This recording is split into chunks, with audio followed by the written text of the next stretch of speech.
Hi everyone, Elizabeth Whelan here. I'm back in my Chappie studio. I've just come in from a wonderful walk outside. Boy, it gets dark early right now. But I wanted to make sure I got the information to you for the second part of drawing as a springboard to experimentation. So let's just jump right in. All right, everybody, drawing as a springboard to experimentation part two. We're going to be talking about landscapes and the great outdoors this time. So let's get started. So we went over really quickly last week about what is experimentation. It can be just goofing around with art supplies, but I'm suggesting that if you really want to try to do something interesting with your art in a more controlled way, but still being experimenting, the best way to do it is to start off with a couple of steps, just start off with some known things to try. And then what you'll find is there is sort of a free flow that happens after that. But you want to have some kind of, idea of what path you're going to take. If you're just running around in circles, you're not really going to learn anything. Right? Experimentation is we're trying to come up with either new techniques or use new materials or do whatever to make our work more interesting, to get closer to the idea that we have in mind. So here's some ideas.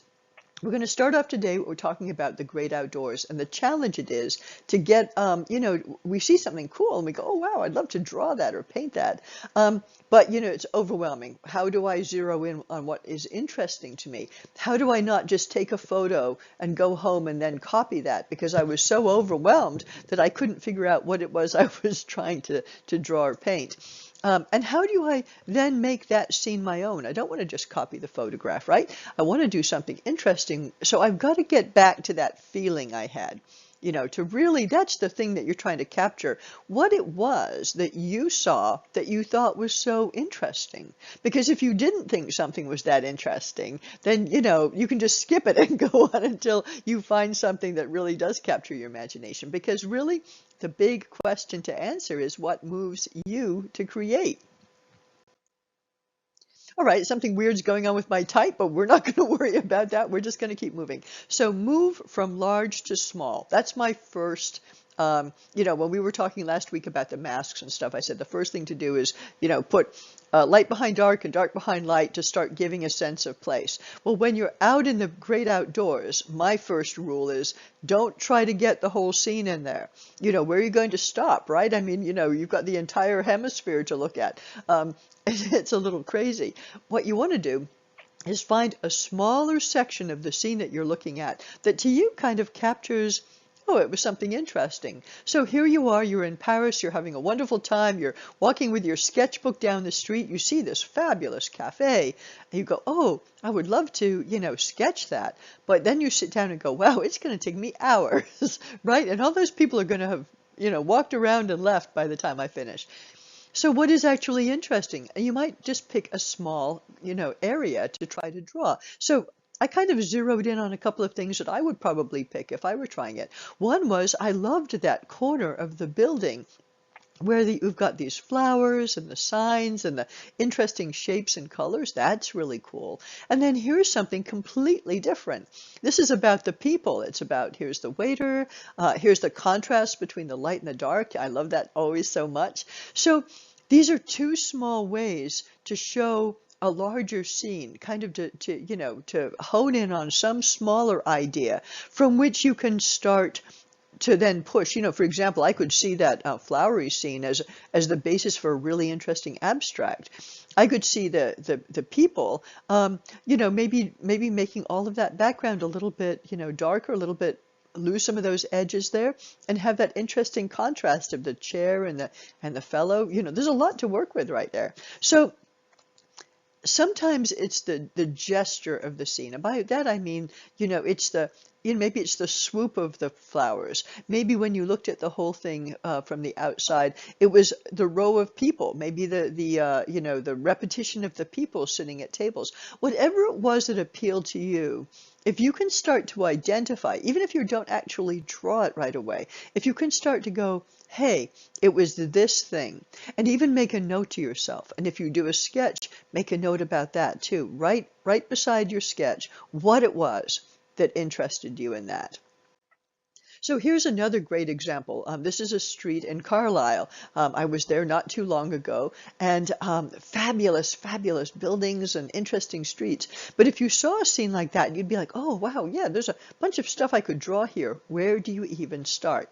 Now, you might be very interested in just the dynamic, just the kind of these large, this focal point, this single focal point, all these interesting angles. That is definitely one thing that you could try. Or you could say, hey, what I'm actually interested in is the pedestrians, the mixture of people who are out here shopping today.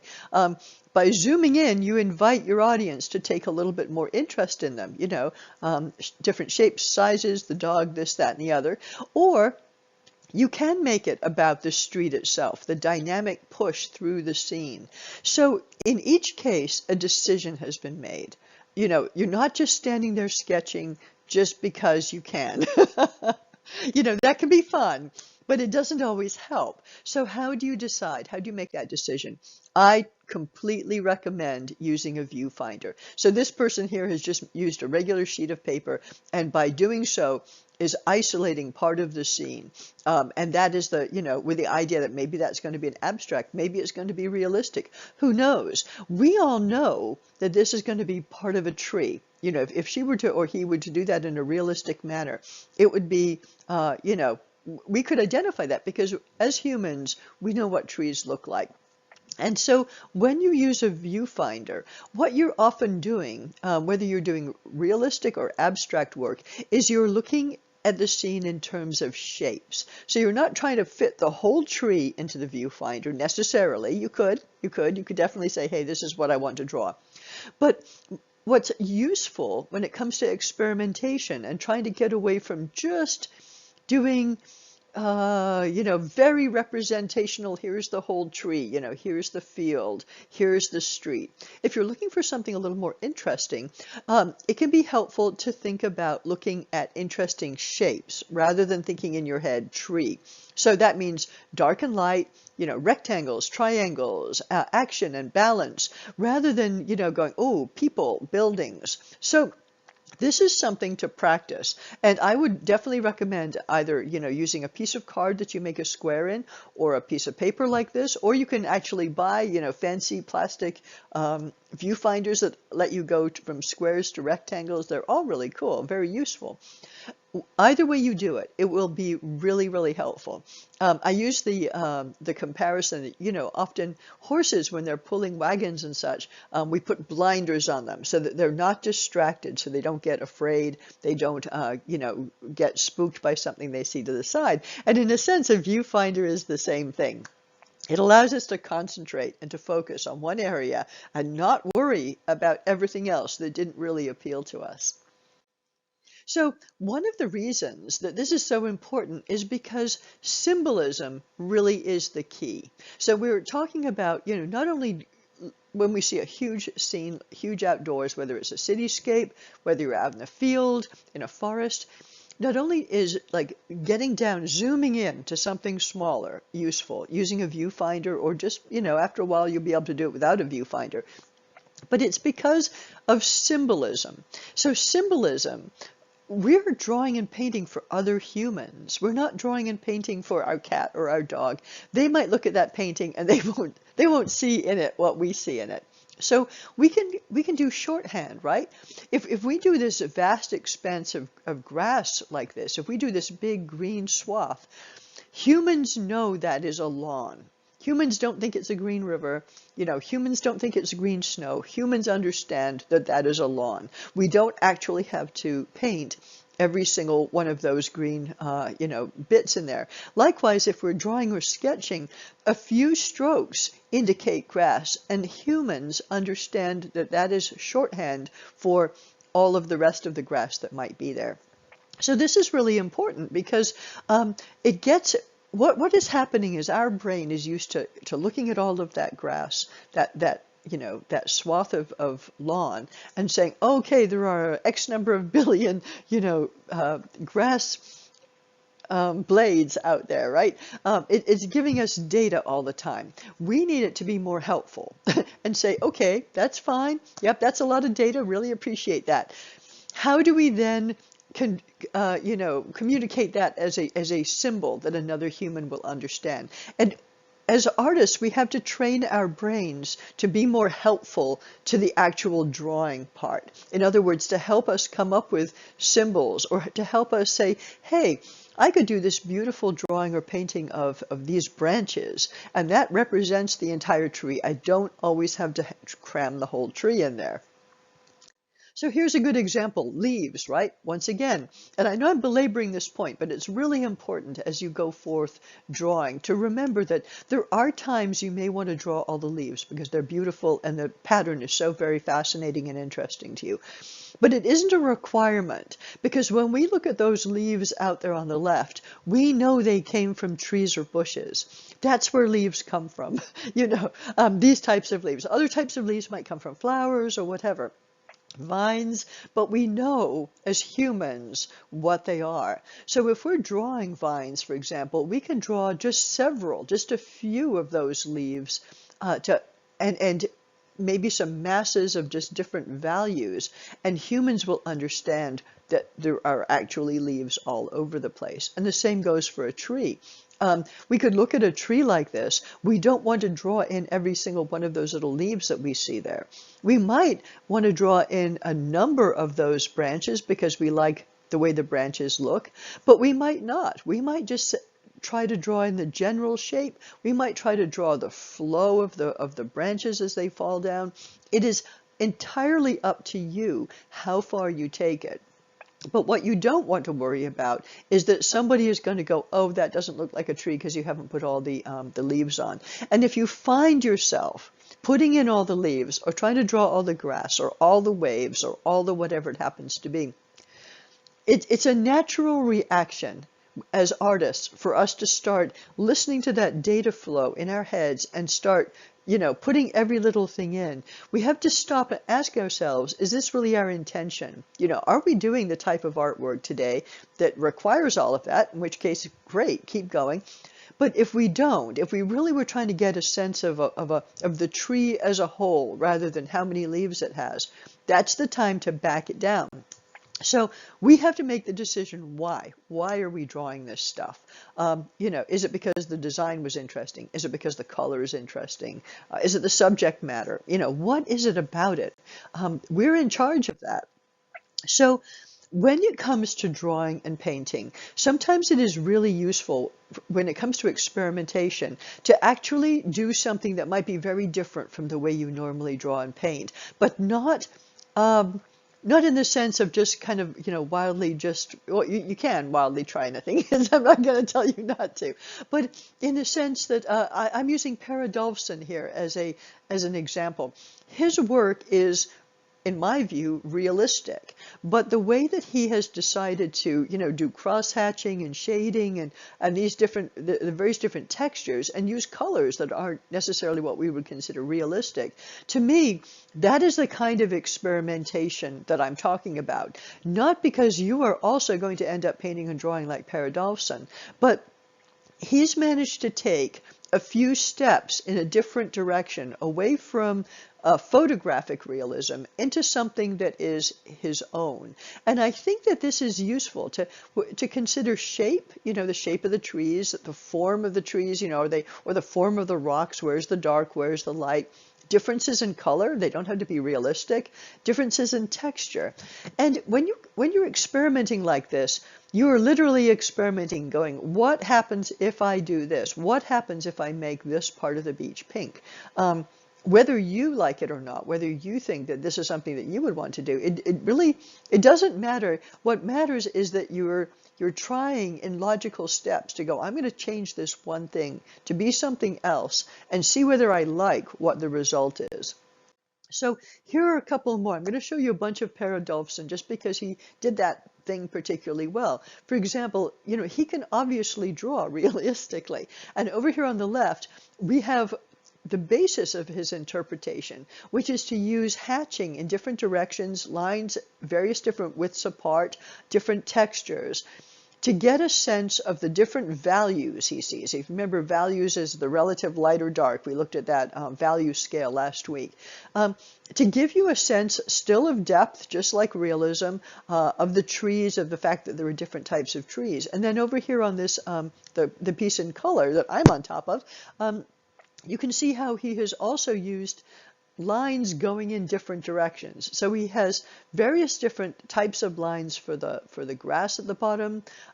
Those lines are going in a different direction and a different color for the next level, different color and different direction for the tree, different direction and different color for the sky. All of these symbolize and represent things that we understand. We know when we look at that tree that that tree is likely to be a conifer of some sort, or an evergreen of some sort, just from the shape, from the things that humans know about trunks and color and that sort of thing. We know that the sky is the blue in the background. We understand that. Just because he's done it in small lines doesn't mean we don't understand that that's a sky. So this is the kind of thing that's so interesting about experimentation. And the idea of symbolism is that you don't have to feel tied into what you see in your photograph or even in front of you in reality. Instead, it's a matter of looking at what is of interest. So Paradolfson, to me, I think, what he thought of was interest on the left in his drawing was the dark and the light, the contrast of this scene as this waterway, this stream went backwards. Over on the right, the shape of the tree, the shape of the land and the tree against the sky. To me, this is what he thought was interesting. So it is zeroing in on whatever you happen to find interesting. Now, it could be something very simple, like the tree. These are more complex. There's a variety of shape and design going on in these. But once again, he chose to represent them in a way that he found was really interesting. And I think it is very good to to play around perhaps with how other artists like Paradolfson attack their particular subject matter, because it can help you go, hey, I could loosen up a little bit, or I could look at this scene in terms of design, whereas normally I might look at it in terms of color, or the opposite. If you normally go for design and you keep your colors really realistic, what if you edged off a little bit into colors that weren't so realistic? What would happen? So, we really aren't risking a lot, right? A few pieces of paper, some canvas, maybe some paint, a little of your time. It's worth it, because in the end, your artwork will grow. So words. This, I think, is really important. Now some artists can do without this, but I find I love words, and I love the words they conjure in my head. And I did work as an illustrator for a great deal of time. So I think I'm used to this idea of the artist being a communicator between the words and the pictures, and putting both of those together. But I also think that when it comes to experimenting, it helps you to stay focused. So moving away from a reliance on photography is super easy if you kind of put the photography in its helper role that it should be in, but your concept is the most important thing. Your concept is at the top of the triangle, and photography and your sketches and everything else are in helper roles to get you to wherever it is you're trying to go with your art. You may not even know, but these things will help you on the way. So when I look at a scene like this, the various different salt marshes, I've got a number of pictures to show you. The words that come to my mind are like peaceful, serene, meandering, when it comes to the water, maybe low-lying, reflective. In this case, if it was color, it would be golden. So I try to think of a few of these words. And as I go along, invariably my artwork deviates from whatever that was, not on purpose. And at some point I have to go, wait a minute, am I just drawing and painting because I'm having fun, or am I also thinking about the thing that made me interested in this in the first place? So for example, if I was painting this, gosh, what a great contrast between the blue and the gold, and I would want to make sure that intensity was kept. If I was drawing this, I'd be very interested in that meandering water. That's really neat. And then those low clouds coming in really makes the land sort of, disappear out there. And I would want to figure out, well, how am I going to show that distant land, and try to keep that idea. So here's another, here we have peaceful, we have low growing, we have meandering. And what you can also start to see, because we've zoomed in a little bit here, is you can start to see how if you were just going to abstract this into shapes, dark, medium, and light, and if you kind of squint, you can sort of, to get your mind away from seeing the plants and seeing the grass and seeing the water, and instead just look at the shapes of color and the lines. Now you can start to see how, from an abstract point of view, you might actually be able to do something interesting with these shapes. And even if you were going to do something realistic, you might want that background area to be a little more abstract, a little less realistic, and the foreground similar to actually what we see in the photograph, much more detail, that sort of thing, so you get a feeling of depth. Here's another one, same kind of situation. So and this is a really good one because there are, very distinct areas of color. There's the dark and the light of the water. How would you go about drawing that? How would you decide as a starting off, how would you go? Now, it was really interesting. We did a live class of this with this particular piece, and I'll show it to you in a minute, not the final version, but this whole image. And it was interesting to see how everyone was able to really use it as a good stepping off point to get a little more abstract. But also, it's not the easiest scene to draw, to keep track of and to figure out, what's the grass, what's the water, how do these spaces look? A little bit more difficult than you might think. And I think when you get to a situation like that, you can make the choice. Do I care? Do I care that I don't have every little piece of water exactly where I see it there? Or can I just get that feeling of undulating water and this low-lying grass? Is that actually the most important thing? Here's another scene with that same kind of feel, right? Peaceful, meandering, serene, all of those words you can use.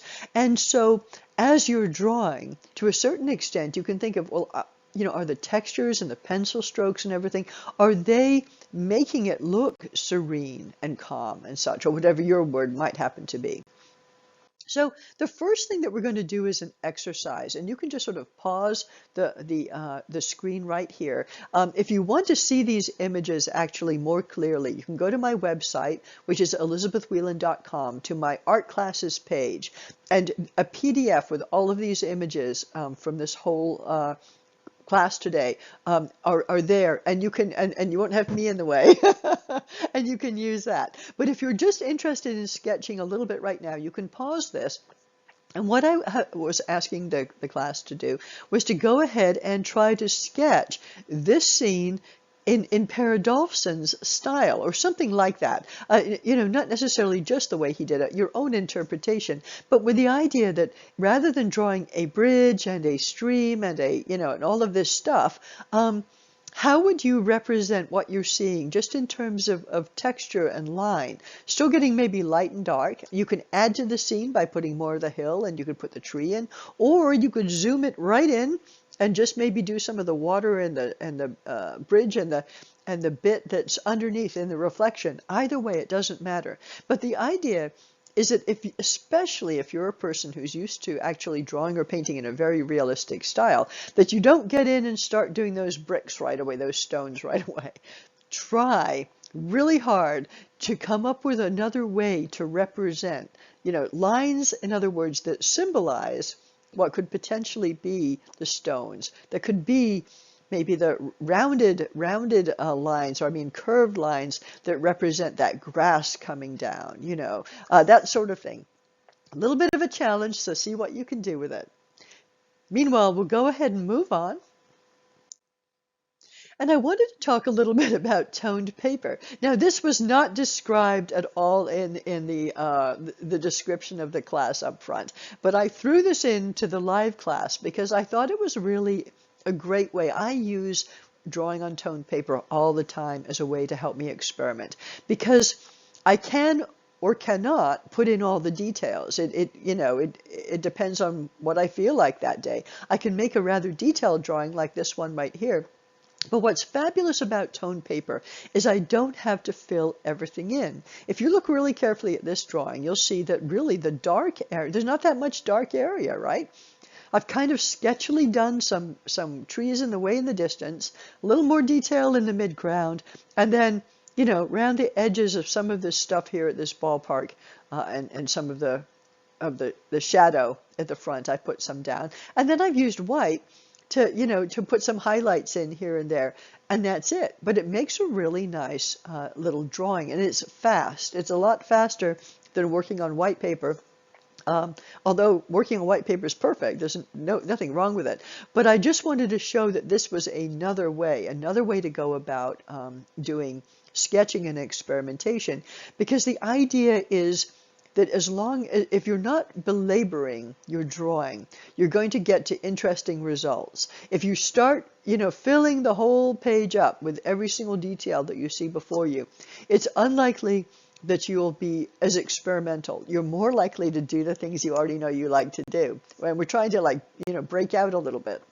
So I do this kind of sketching all over the place. You know, I had like 20 minutes, so I didn't get very far here. But I do this a lot, so I'm relatively fast at it. You know, what I do is I put down some dark shading. I might use a blending stump to, you know, to get some of the main shadows. I'll go back with my eraser because I'll definitely have done too much blending and it'll be all over the place. I'll add some white highlights, and then I'll add some darks again to neaten everything up, and that's it. Here I was having to have my dinner in front of the bar taps, and I really hate that, you know, when you go out to have dinner and they seat you at the bar when you really just want to be sat at a table to eat your dinner. But I was looking at these really interesting bar taps, and I thought to myself, well, this is a really crowded restaurant. It's going to take me forever to get my dinner. I'm going to pull out my sketchbook and sit there and draw. And it was really fun to do. I enjoyed it a lot. What I did, and I didn't get this far while I was sitting there waiting for my dinner. They actually were faster than I thought they would be to serve me. But I did start my sketch, get the basics down there. I took a picture, and I did finish it up later. But because I was relying on my initial sketch to finish it up, I didn't include all the stuff in the background. I didn't include anything else in. So it really kept to my original intention. And this is what is really wonderful, whether you're sketching on tone paper or just sketching on white paper, doesn't matter at all. But the idea that you're keeping to what you saw was originally interesting. So I just wanted to show you a little bit more about this tone paper thing. I use basically the same tools that we're using for this experimentation. I use an ebony pencil, often a drawing stump, a piece of white charcoal pencil of some sort, and then just a regular pencil. I use a mechanical pencil a lot. And then in addition, I've got here one of those sketching pencils with the thick ends. They're a little more difficult to use. I've started just using them in the last couple of years to help me get backgrounds in really quickly.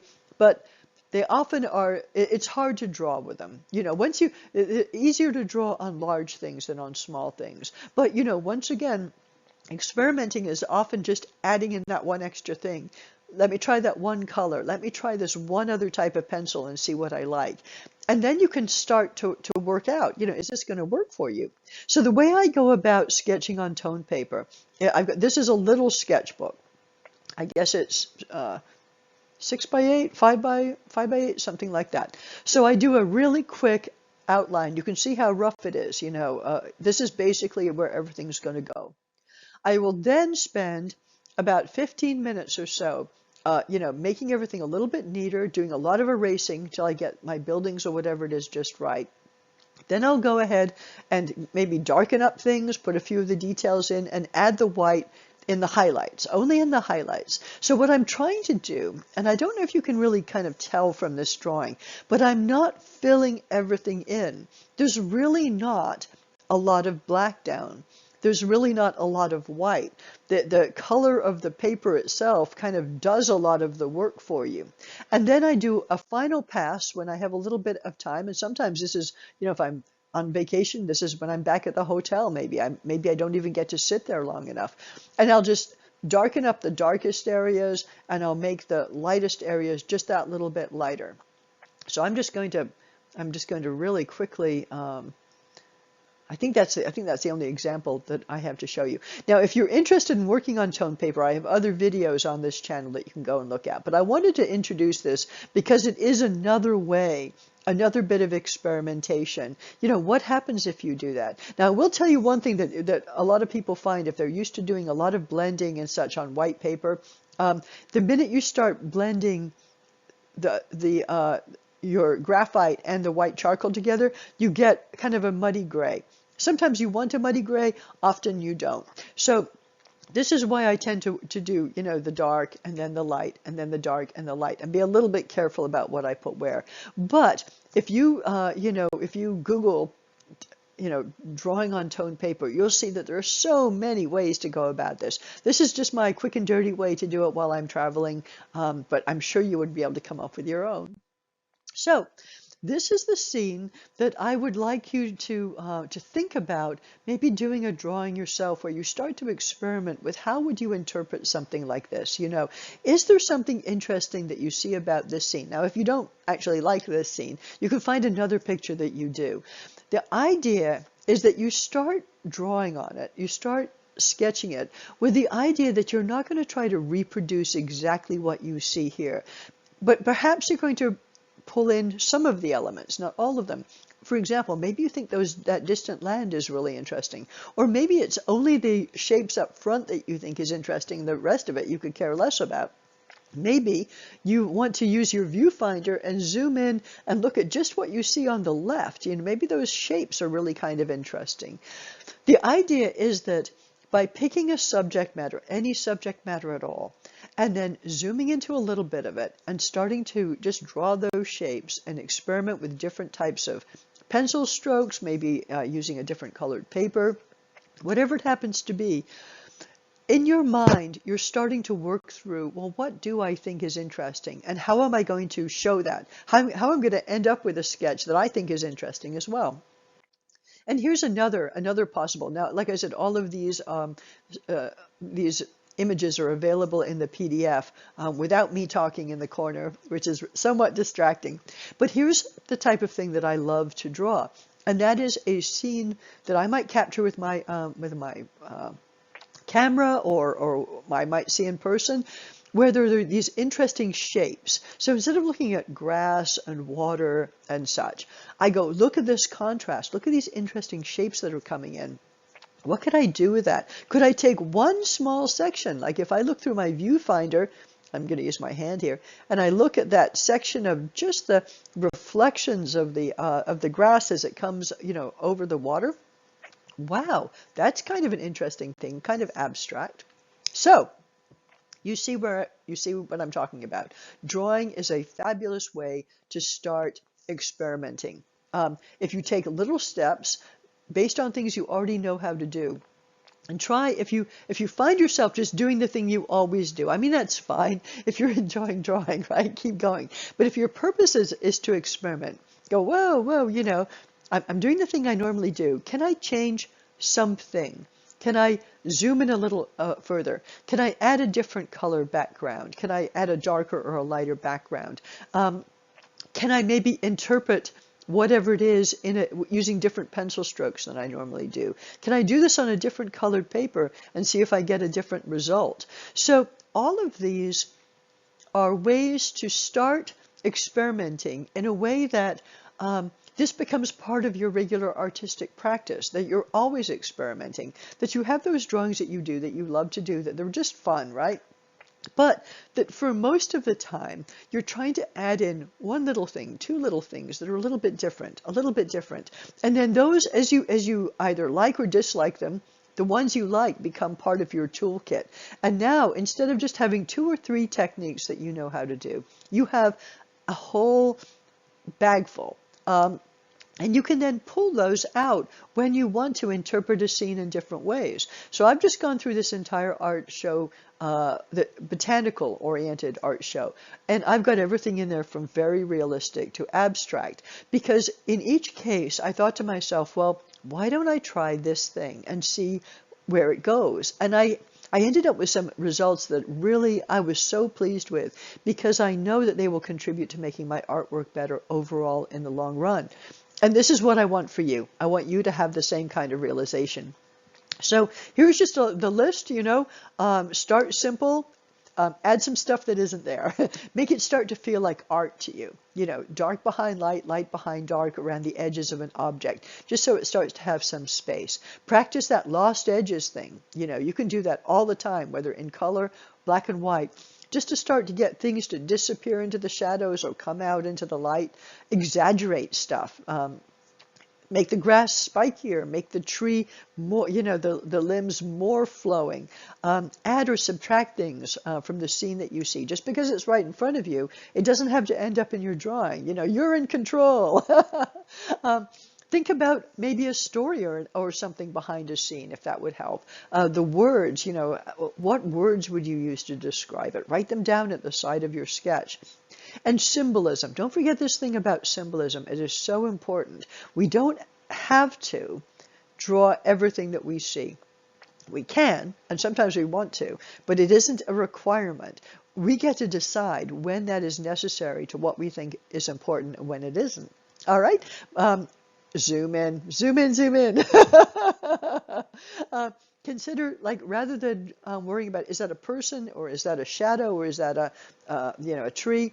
Look at the shape, the overall. Is that an interesting shape? Do I have to draw everything in it? No. Do I like the light shape against the dark or the dark shape against the light? Is there a difference in the form? In other words, is something low and spreading and something else tall and pointy? Are there differences in color that you love? Differences in texture? So this business, ultimately, it is what you think is important about the scene that is important, not what appears in the picture that you took in the camera, not what I think is important. It's what you think is important.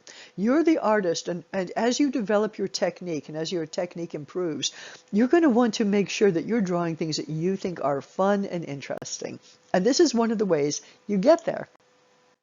So if you want to get in touch with me, you can either look on my website, for example, at some of this botanical art I've been doing lately, and you'll see what I mean. I've been trying all kinds of things. You can follow me on Instagram. I'm on Facebook as well, and you can always email me if you have any questions about anything that I presented. And I hope you have great fun using drawing as a springboard for experimentation. Till next time.